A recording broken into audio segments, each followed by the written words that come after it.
في الصورة دي تبقى اسمها فاطمة، ربة منزل عمرها 35 سنة، وبيجمع بينها وبين شريك حياتها فترة جواز استمرت لمدة 18 سنة.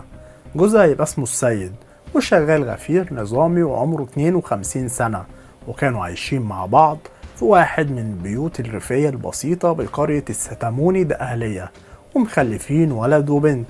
وعيلة السيد قاعدين في البيت المجاور لبيتهم. الصورة من بعيد لفاطمة هنشوف إنها ست مصرية عادية جدا، بتحب جوزها وبتحب أهل جوزها لدرجة إنها بتروح تساعدهم في الأرض الزراعية، وكانت علاقتها كويسة جدا مع جيرانها وقرايبها، خصوصا بقى جارتها أم محمد. وهنا بقى هنتكلم عن بطل حكاية النهاردة ومحور قصتنا. محمد شاب عنده 19 سنة، وبيشتغل عامل باليومية في الأراضي الزراعية. وبما إن محمد يبقى جارهم، بيطلب من السيد إنه عاوز يشتغل معاه في الأرض الزراعية بتاعته، وساعتها السيد بيوافق إنه يشغله معاه كنوع من أنواع المساعدة، لكنه ما كانش يعرف إن محمد ده هو الكابوس اللي هيدمر له حياته، وبشكل غير مباشر هيقرب من مراته. وهنا كانت البداية لحكاية الزوجة الخاينة والشاب المراهق. محمد كانت عاجباه فاطمة جدا، وكان طول فترة تواجدها في الأرض الزراعية عند جوزها السيد كان دايما عينه عليها ويبص لها بشكل مختلف. كان بيتعمد انه يروح الارض الزراعيه بتاعت السيد مخصوص عشان يشوف فاطمه، لان هي كمان كانت بتبادله نفس النظرات، وكانت فاتحه له السكه عشان يبدا الكلام معاها.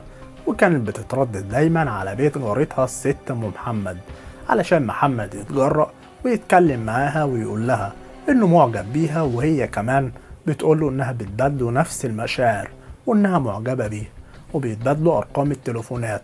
وبالعقل كده شاب عنده 19 سنة اللي هيخليه يحب واحدة أكبر منه ب 16 سنة، وكمان متجوزة ومعاها أولاد. مفيش غير حاجتين ملهمش تالت: ممارسة العلاقة أو علشان الفلوس. وبالنسبة لفاطمة، هي ست خدت من جوزها السيد كل حاجة، واستنزفت طاقته ماديا وجسديا ونفسيا. ولما حست إنه ما بقاش ليه لازمة، وجهت اهتمامها لمحمد اللي كان بكلمة منه بيقدر يأثر عليها ويسحب منها فلوس، وكمان يقابلها في السر لممارسة العلاقة. وخلال فترة علاقتهم ببعض بيلاحظ السيد إن فاطمة مراته متغيرة معاه، ويبدأ يشك فيها ويراقبها، وده لأنها بتمسك تليفونها لفترات طويلة غير المعتاد. ده بيخلي السيد يدور وراها، وبيمسك تليفونها وبيفتش فيه، لكنه وقتها ملقاش أي دليل، وما قدرش انه يمسك عليها اي حاجة، لان فاطمة كانت ست حريصة جدا، كانت بتمسح الرسائل والمكالمات اللي بينها وبين محمد اول باول.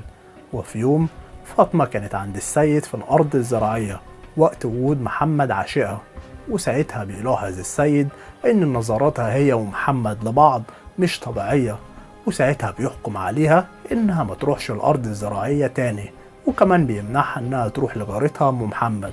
ولأن فاطمة كانت ست خبيثة، كانت بتروح تزور أم محمد جارتها من ورا جوزها السيد، لأن دي كانت أحسن طريقة تشوف بيها عشيقها محمد.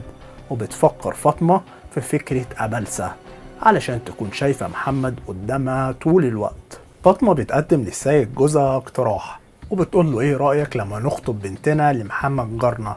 لكن ساعتها السيد بيحطم أحلامها وبيرفض، وبيقول لها بنتي هتتجوز من الشاب اللي هي تختاره ويكون مناسب لمستواها التعليمي. ولما بتسمع فاطمة الكلام ده بتبالغ جدا في ردة فعلها، وبتصمم ان محمد لازم يخطب بنتها حتى لو خطوبة مبدئية، لكن السيد بيرفض. واللي بتعمله فاطمة بعد كده بيخلي السيد يشك فيها اكتر.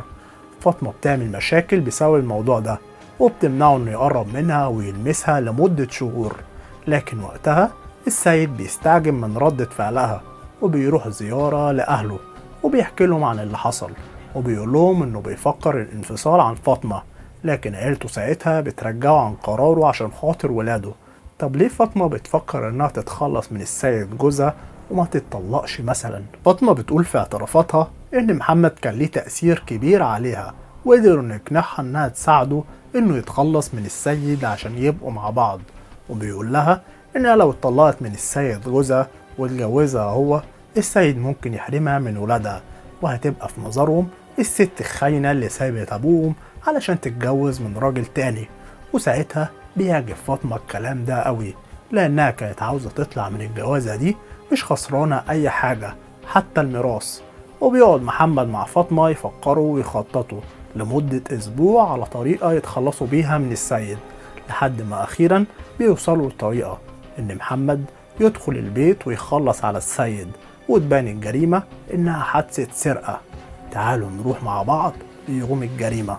محمد وفاطمة كانوا مخططين وعاملين حساب لكل حاجة. بتبدأ ليلة الجريمة بمكالمة هاتفية من فاطمة لمحمد علشان يتقابلوا في البيت عندها. وبيوصل محمد وبيستخبى في حظيرة المواشي، وبتنزل فاطمة من شقتها علشان تقعد معاه ويراجعوا الخطة ويجهزوا العدة. وبعد مرور حوالي ربع ساعة وقبل ميعاد وصول السيد جوزها للبيت، بتطلع فاطمة شقتها وبتكون في انتظار السيد جوزها. ودقايق وبيوصل السيد البيت، وبعد شوية بيدخل ينام. وتبدأ فاطمة في تنفيذ الخطة. فاطمة بتشغل التلفزيون وتعلي الصوت على القرآن الكريم علشان تعمل تشويش ومحدش يسمع اللي هيحصل. وبتروح فاطمة بسرعة على الغرفة اللي نايم فيها السيد جوزها، بتصحيه وهي بتقوله اصحى في حرامي في البيت، علشان يقوم بسرعة السيد يجري ناحية الشباك اللي بيبص على حظيرة المواشي. وفعلا بيلاقي حركة غريبة داخل الحظيرة، وبيجري السيد بسرعة على السلم، بس الدنيا ساعتها كانت ضلمة. فاطمة كانت وراه بتفتح نور السلم وبتقفله، كانت بتدي إشارة لمحمد إن سيد نازل على السلم. وقتها محمد بيقف ورا الباب مستخبي وماسك في إيده قالب طوب، وأول ما بيدخل السيد بيضربه على راسه.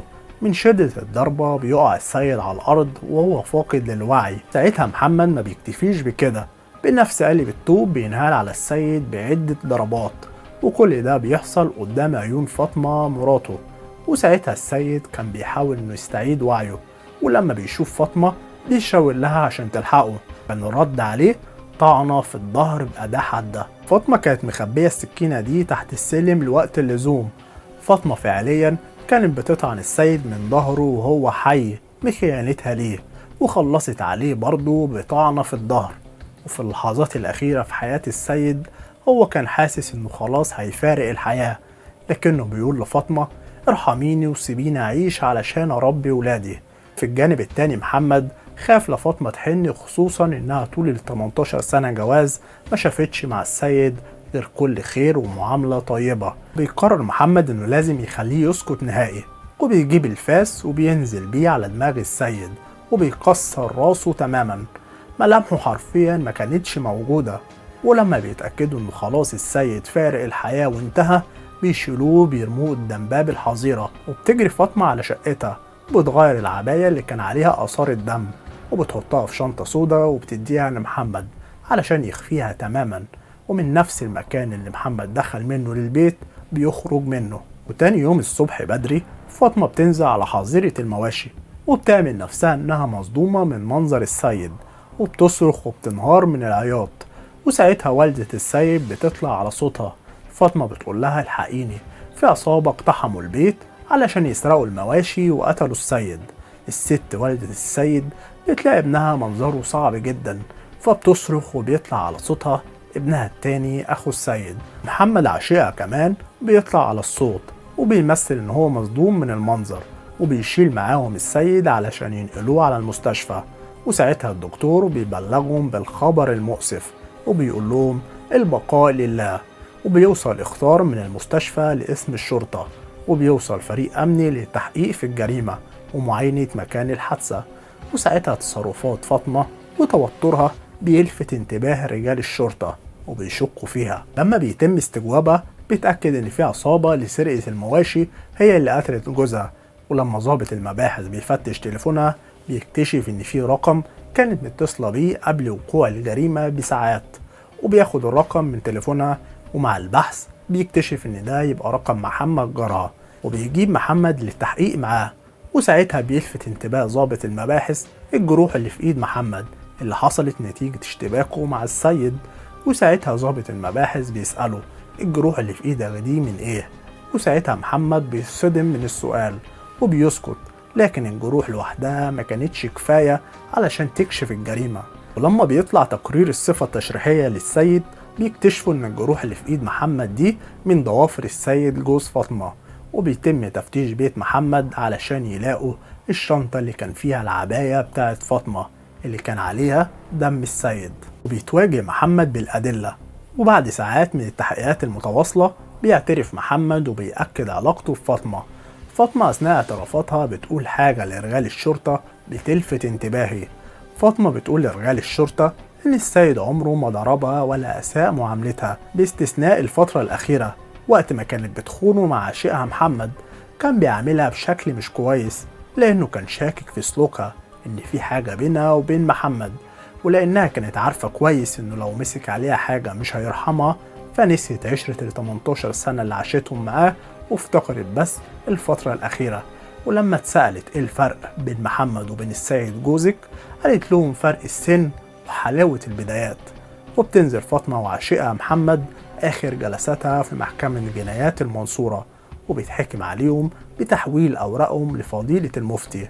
متنسوش تستنوا الحلقة الجاية، وأشوفكم على خير.